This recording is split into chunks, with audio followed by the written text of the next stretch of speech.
patience, then air fry at 380 for 10 minutes. Then dice up some tomatoes and red onions, then heat up oil in a pan and go in with your whole spices. Then I go in with the onions, ginger garlic paste, 2 to 3 green chilies, and tomatoes, a handful of cashews and cilantro. Let that cook for 20 minutes and blend it up and set it aside. The extra step is the tarka. In a pan, add ghee, cumin seeds, red chili powder, and turmeric. Go in with finely diced onions and tomatoes and cook down. Add in your gravy and finish it off with butter, dried fenugreek leaves, salt, sugar, heavy cream, and lastly the chicken.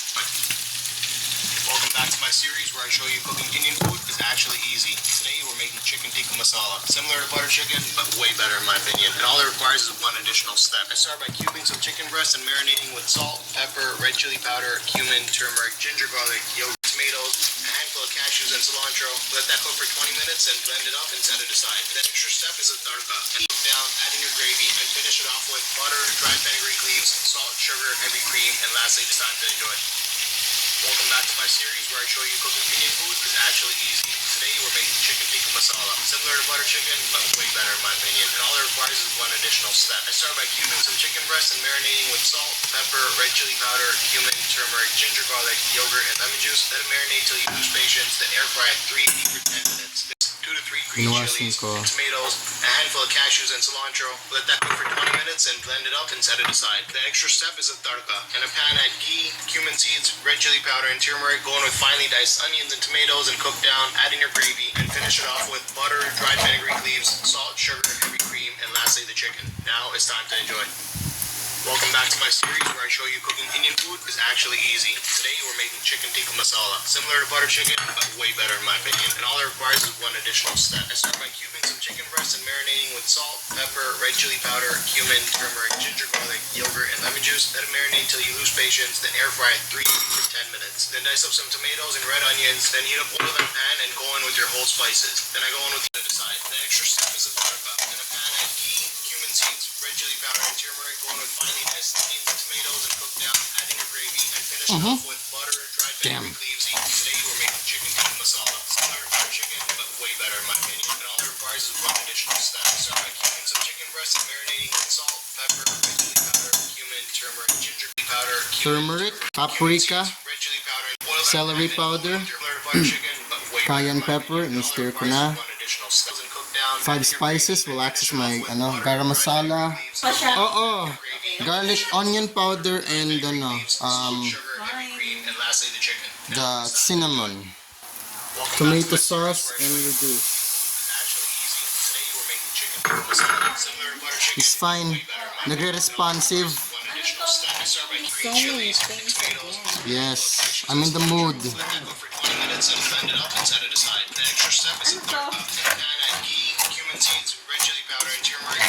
May, labas mo yan, it's the paste. It's the mango paste. Lose patience, then air fry at 380 for 10 minutes. Then dice up some tomatoes and red onions, then heat up oil in a pan. Mango puree. Then I go in with the onions, ginger garlic paste, 2 to 3 green chilies, and tomatoes. Cooking Indian food is actually easy. Today we're making cumin powder and bay leaf, nalagyan ko na. Just gonna add the rest. This, nalagyan ko na ng lemon. Hindi ko ma-grate masyado for some reason. And butter na lang. And then star anise. Cumin, turmeric, ginger garlic, yogurt, and lemon juice. Let it marinate till you lose patience. Then air fry at 380 for 10 minutes. Then dice up some tomatoes and red onions. Then cashew nut. Parang panis na yung all-purpose cream. So di ko na nilagay yun. Nilagay ko na lang yung gata. Way better in my opinion. And all it requires is one additional step. I start by cubing some chicken breast and marinating with... Okay, so masyadong overpowering tomato sauce. Dapat di ko nilahat. Tsaka kasi I should have used tomatoes lang instead. Well, I used the whole 1 pack na ganon. Nagdagan, inubos ko na yung entire Angkor butter na maliit na lang naman din. Para lang siguro ma-water down yung or mabawasan yung sweetness nung kamatis. I don't want the tomato to overpower the other flavors.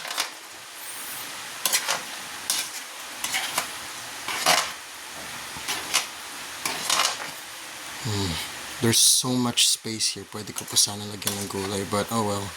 First experiment. I could do better next time. Well, nakalimutan ko pa palang lagyan tong curry mix green sauce. Hopefully that will salvage yung mixture ko dito. Wow, si Jesus with the beard and the red and the white. Cleanly shaved Jesus. On God, Jesus. For real, for real. Anyways, pero got lots to learn pa regarding making this dish. There's gonna be a lifetime of trial and error. Not to mention being corrected by people who actually know how to cook this. Ay, nilagyan ko na panibagong unopened all-purpose cream.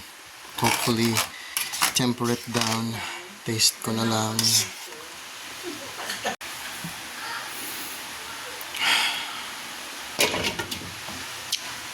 Daming excess. Ultimately, it was an attempt. Even yung additional all-purpose cream and yung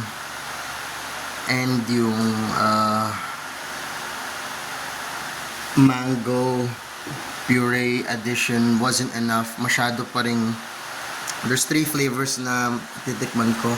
Tomato sauce, yung green curry mix, and everything else. And they're all dancing. My God, my members. They're all dancing, pero parang low effort. And they're dancing in different directions. So parang walang unity sa lasa eh.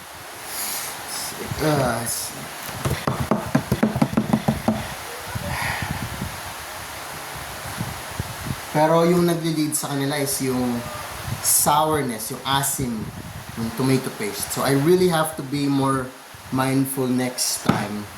Not only the amount of tomato paste na lalagay ko, but also the fact that tomato paste itself is very, very sour. Well, if had I used tomatoes, may sweetness yung tomatoes eh, pero kapag puree siya, ewan ko, parang it makes all the difference. And that was a mistake on my part. Yung iba kasi gumagamit ng tomato paste, isip ko pwedeng alternative, and they use a lot of it, pero siguro di ko lang din na-calculate properly yung appropriate amount of flavors, and in the end ilalagay nila yung ng green parsley or pang garnish. It's like, di ko pa ano yan. I need to buy those things, and today was just an attempt. So it's a bit disappointing, but I have lots to learn pa. Plan ko talagang maipakita to sa nagluluto ng Indian curry talaga for assistance. Daddy will critique it, pero he knows something that he can't properly describe to me compared to what an actual chef could describe. So, you know, it won't help me to hear the same criticism over and over again without me figuring out from a professional perspective what's wrong with it and how to change it, how to improve it, even if from this bad result.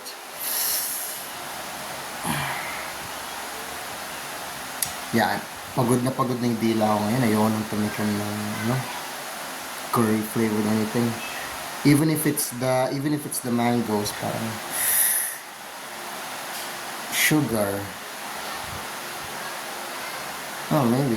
I don't know. I'll see. Okay.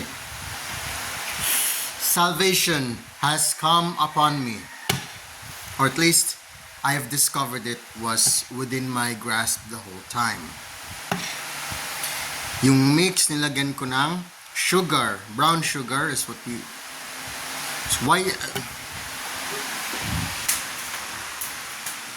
This sugar, white sugar. Di siya white, di siya brown eh. Mixed. It's white sugar. Kasi may mas white pa dyan eh.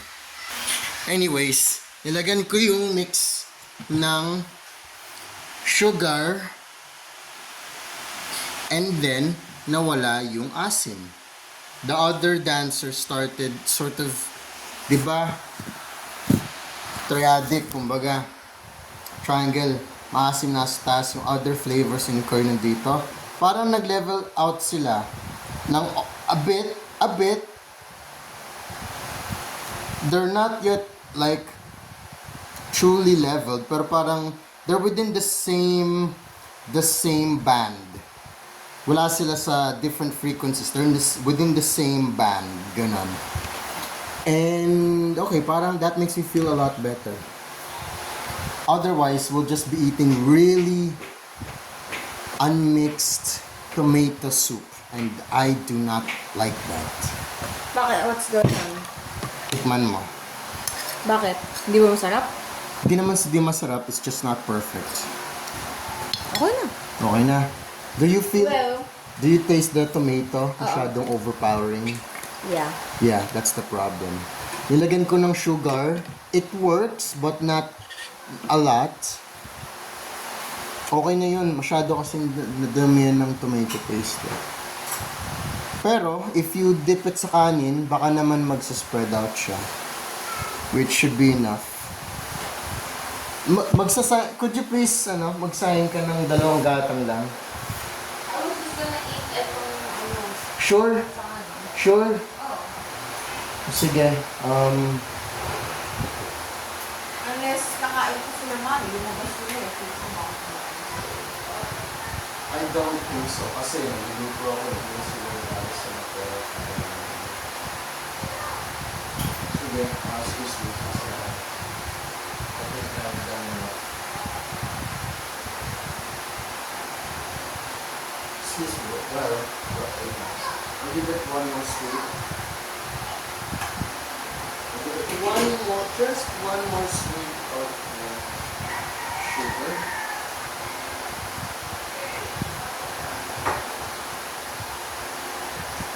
Parang wala akong asin.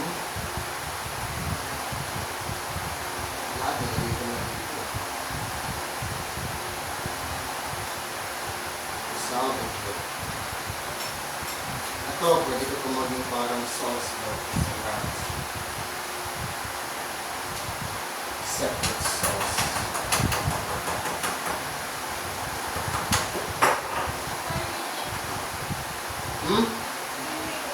Wala. Is he eating something?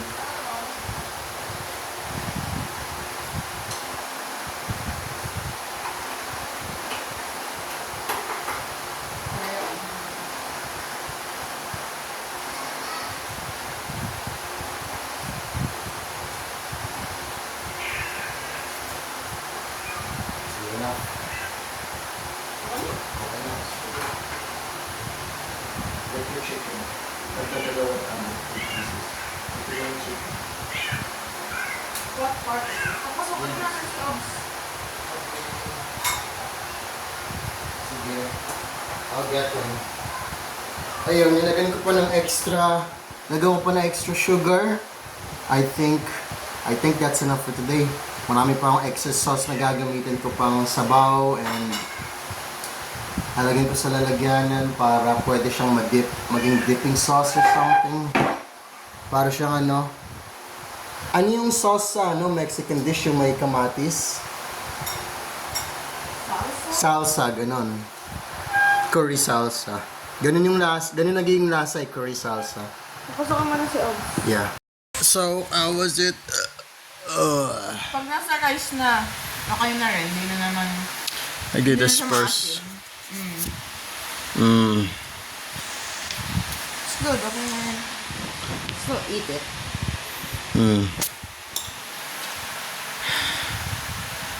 Sige nga, pa isang bite ng mix sa kanin. Hindi, sige. Ayan! Yung isda eh. It's just become a regular tomato sauce na watered down masyado. Pero otherwise, it's okay.